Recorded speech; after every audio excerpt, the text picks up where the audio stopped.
Welcome to ONCOmmunity, the molecular oncology podcast by OncoDNA. Previously, we discussed the clinical utility of large panels from the perspective of pathology laboratories. Today, we would like to shift our perspective to that of the oncologist. Our experts today are Dr. Benedikt Westphalen, oncologist, medical director of Precision Oncology, Medical Clinic 3 LMU at the Comprehensive Cancer Center in Munich, and Dr. Thomas Winder, head of gastroenterology, haematology, oncology, and infectiology at the Feldkirch Regional Hospital in Austria, and director of the Swiss Tumour Molecular Institute in Zurich, Switzerland. Hello, everyone. Ja, guten Morgen aus München. Yes, hello and good morning from Munich. Guten Morgen aus Feldkirch. Good morning from Austria. Glad to be here. Gentlemen, comprehensive molecular genomic testing is becoming more and more affordable and available. Do you see this leading to changes in the clinical decision-making process? Ja, ich glaube, das ist ein sehr wichtiger Punkt. Yes, I think that is a very important point. This testing enables us to detect rare changes and treat patients in a targeted manner.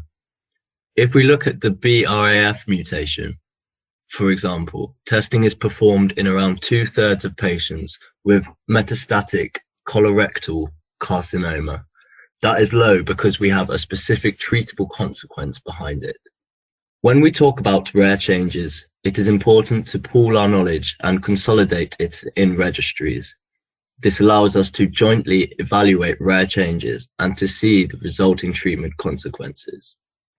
As we do more molecular tests, it will be important in the future to harmonize the reports and discuss the results in molecular tumor boards to consequently give good recommendations to the treating physicians and oncologists.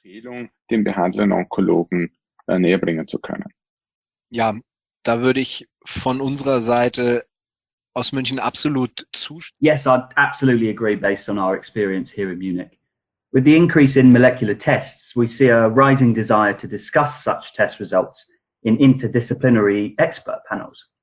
That's why we and our colleagues from all medical specialities decided to set up a molecular tumour board and to concentrate specifically on the results of advanced molecular diagnostics and their possible diagnostic and therapeutic consequences. Und deren eventuelle diagnostische und therapeutische Konsequenz zu konzentrieren. Is this the standard procedure today in every hospital, in every area of oncology? Der zunehmend breite Einsatz von erweiterter molekularer Diagnostik. The increasingly widespread use of advanced molecular diagnostics in cancer therapy is a relatively new development. So it's only in the last few years that we've had to deal with the growing quantity of medical reports. Accordingly, the larger specialized cancer centers started to set up these expert committees, namely molecular tumor boards or precision oncology programs, already a few years ago. It's very resource intensive and it requires a lot of dedication and a broader range of experts compared, for example, to a classic gastrointestinal tumor board. It's therefore often reserved to core centers to have the resources to support these molecular tumor boards.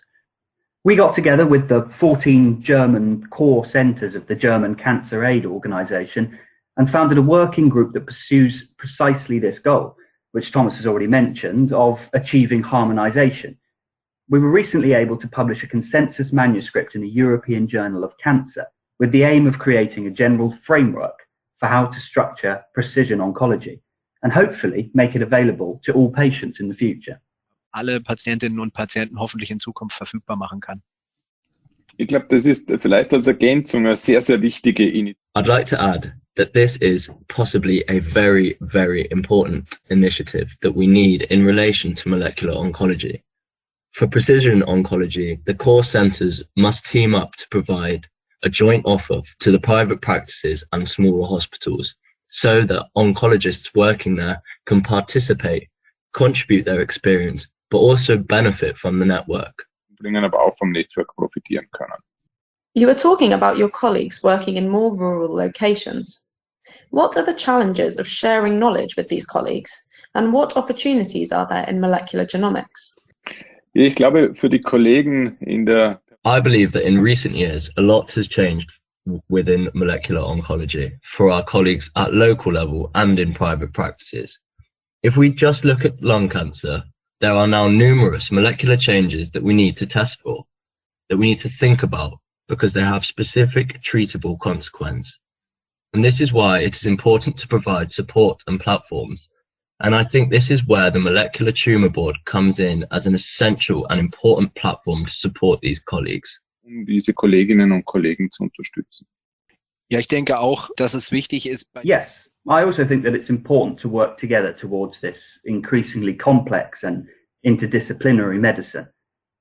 That's why our Molecular Tumour Board in Munich is not a closed shop, and we're able to include colleagues from other hospitals or oncological practices, both in person and digitally, via virtual molecular tumour boards. It's often the case that advanced molecular diagnostics are only used at a later stage along a patient's pathway, and these patients are often not treated at core centres.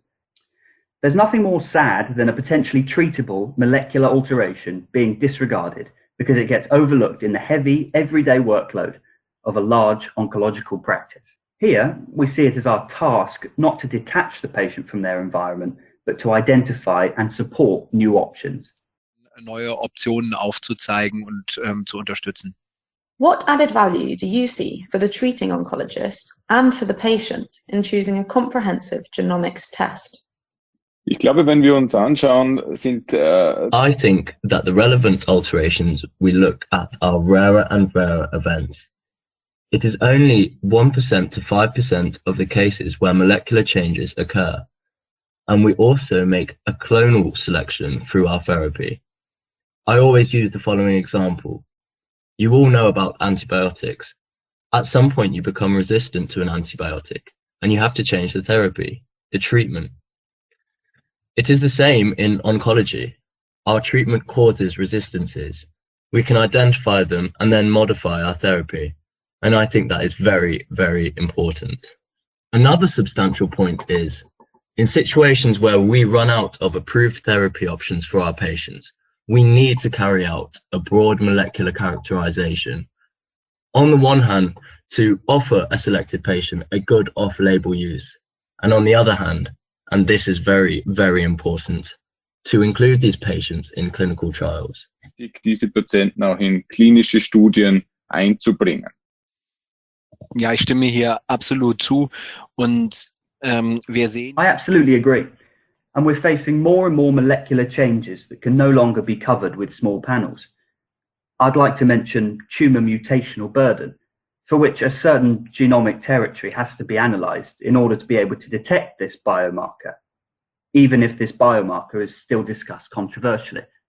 A second important example, in my opinion, are complex fusion events, such as in NTRK and FGFR, where we need a panel that can capture these events independently of the fusion partner. We can no longer do that with a small panel or even a single gene test. This must be done with a quality-assured, large panel in order to diagnose these highly relevant alterations for our patients and to address them appropriately. Diagnostizieren zu können und dann auch adäquat angehen zu können. Are such diagnostic tests actually affordable?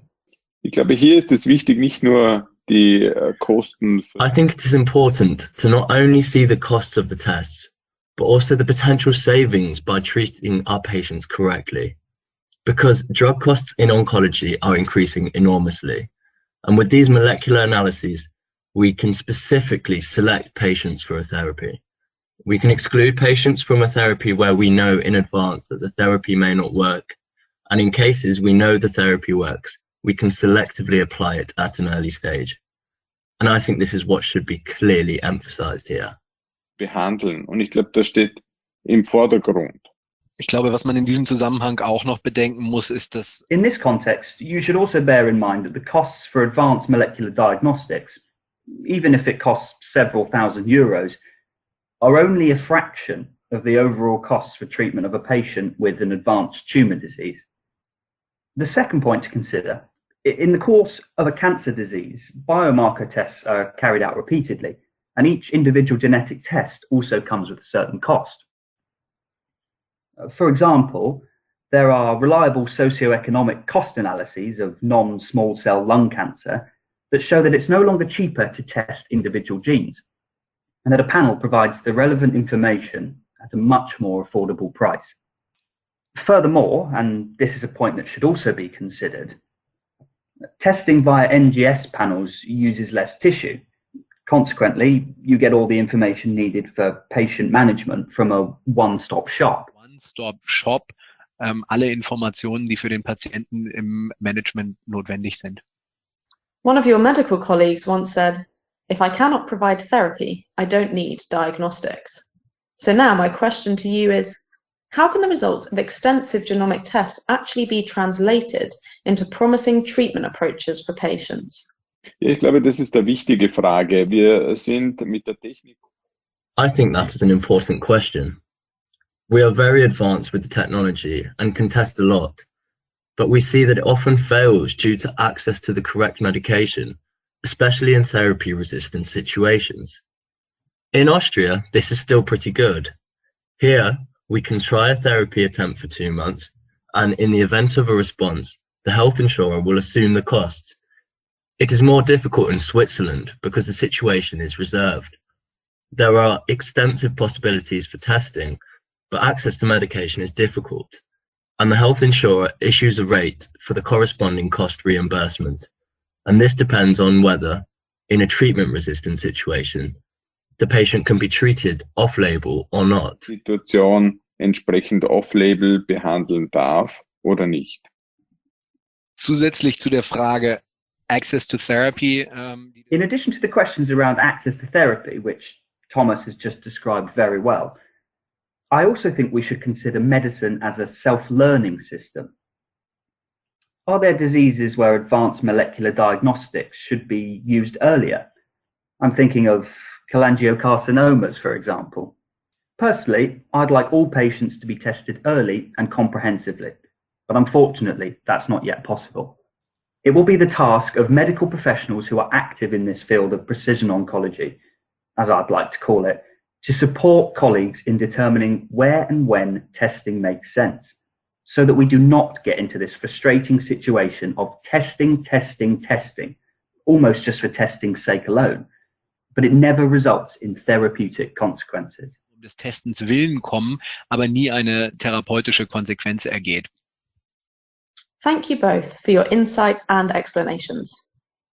In the next episode of ONCOmmunity, the molecular oncology podcast by OncoDNA, we will discuss the ever-changing landscape of biomarker interpretation and big data in molecular diagnostics.